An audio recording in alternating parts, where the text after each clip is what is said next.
Hello everyone, my name is Ian Smith. I'm a graphic design major here at Old Dominion University. For this presentation, I will cover autism spectrum disorder. Now, I already done this presentation on my birthday, April 20th, 2022.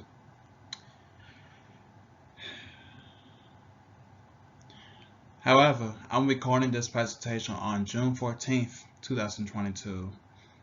And this presentation will not be released until August 1st, 2022.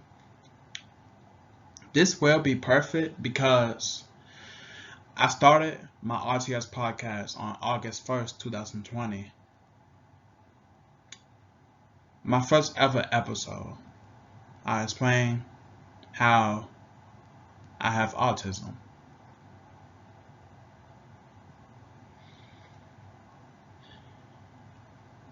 Now 2 years later, I will fully explain what is ASD, aka Autism Spectrum Disorder.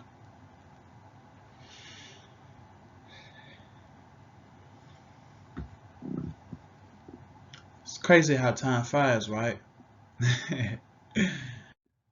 Alright, so an overview of autism spectrum disorder. I give you a fun fact of ASD. I will explain what is ASD. That will be the introduction. Then I will give you a little bit of background info about ASD. Asperger syndrome is basically a similarity of autism spectrum disorder. The signs of autism spectrum disorder, the special accommodations of ASD, the outcomes of ASD, and finally, when it's all said and done, I will give you in conclusion. Alright, so a fun fact. In April, autism is National Awareness Month.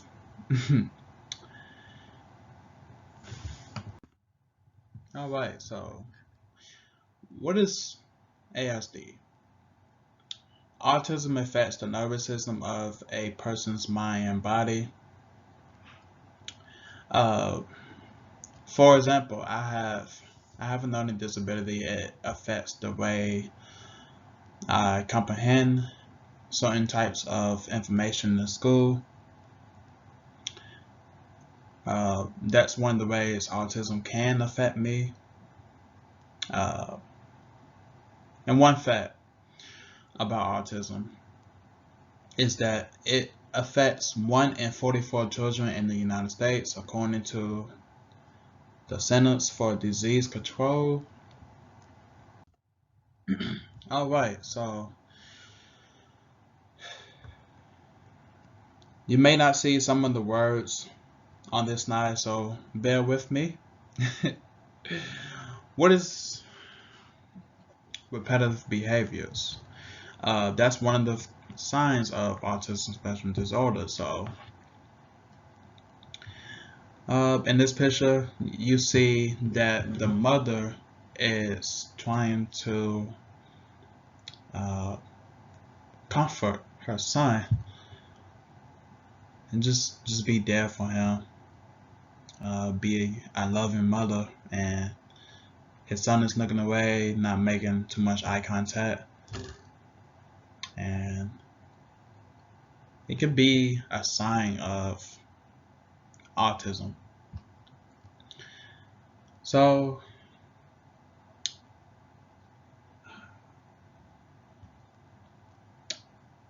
I read this article from the New York Times, and when I was reading the article, it said that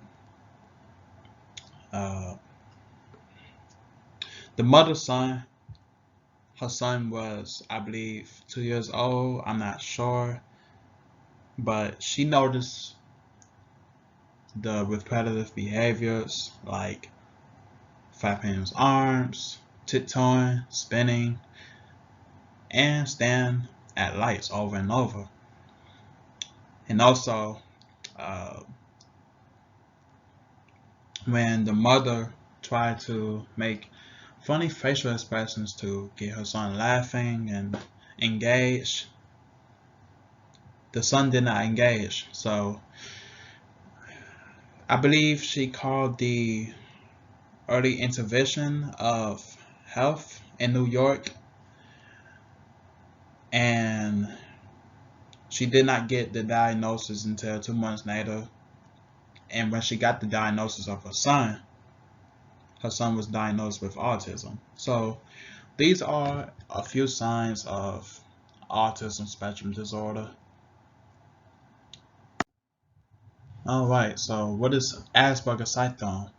Asperger syndrome is a similarity of autism spectrum disorder.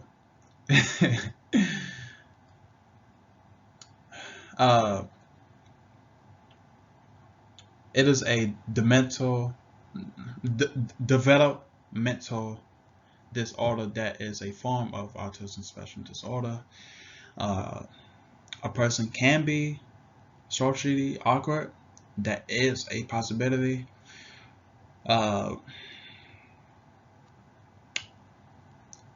person with that term may not be able to understand irony, humor, and the give and take nature of a conversation, aka the substitutes. Their speech patterns may be too loud or too high pitched. So, for example, if a person with autism is having a conversation with someone who doesn't have autism, sometimes it can be difficult for the person with autism to understand humor. And what I mean by that is, if something in the conversation is meant to be funny and the person with autism does not laugh, the person without autism can take that as offense, or maybe as being socially awkward. Sometimes a person with autism can be too loud and they may not know when to lower their voice during times. But it also comes with some great qualities like intelligence and memory.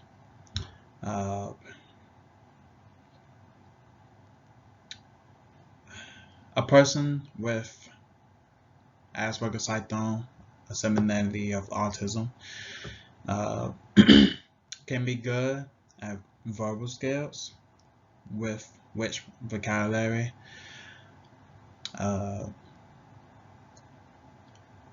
He or she may be able to have the ability to retain large amounts of information, the ability to think in visual images, to be self-motivated, independent learners, and can also have a tendency to think outside the box.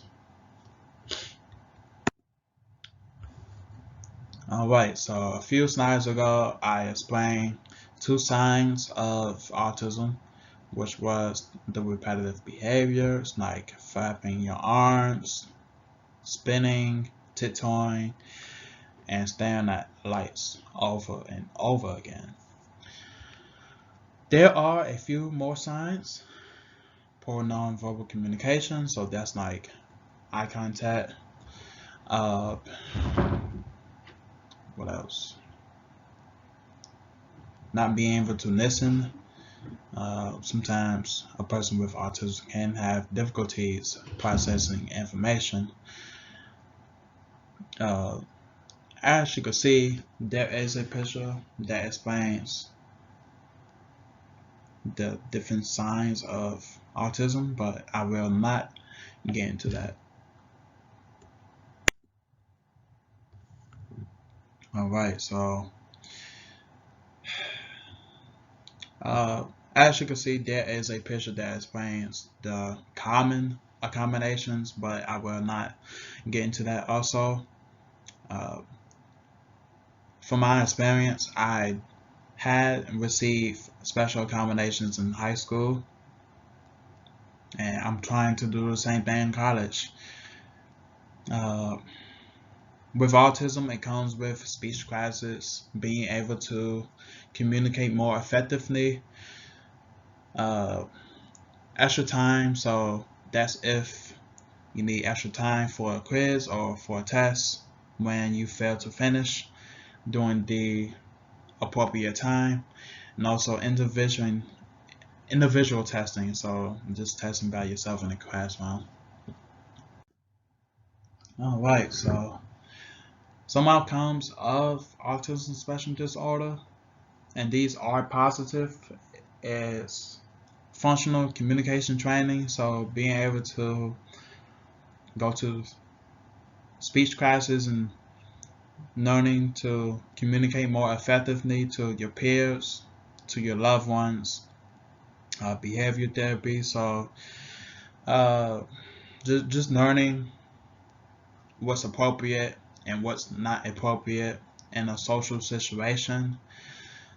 And speech therapy, just like I said a slide ago. In conclusion,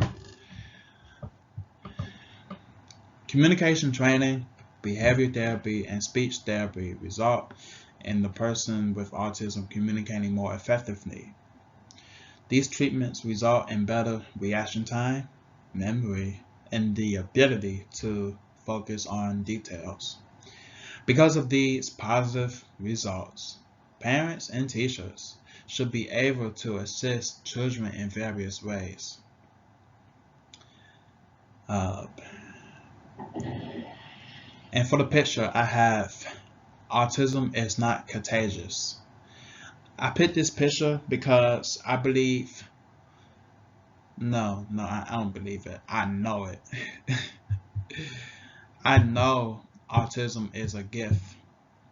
And I'm speaking this from experience because I have autism. Autism is a gift. Autism makes me unique. I know people with autism, and people with autism is very nice people. Kind people has the tendency to think outside the box.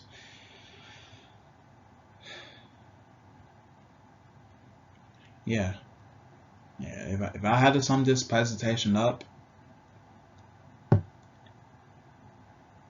autism is a gift.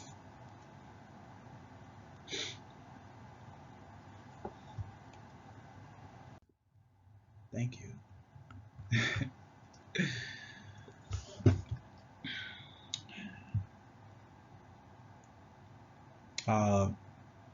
My first episode of my RTS podcast will be to the top left. I hope you know a thing or two about autism spectrum disorder. And I really hope this changes your point of view of how you look at people with autism. Once again, thank you. Thank you for watching. I'm Zion Smith. Always and forever.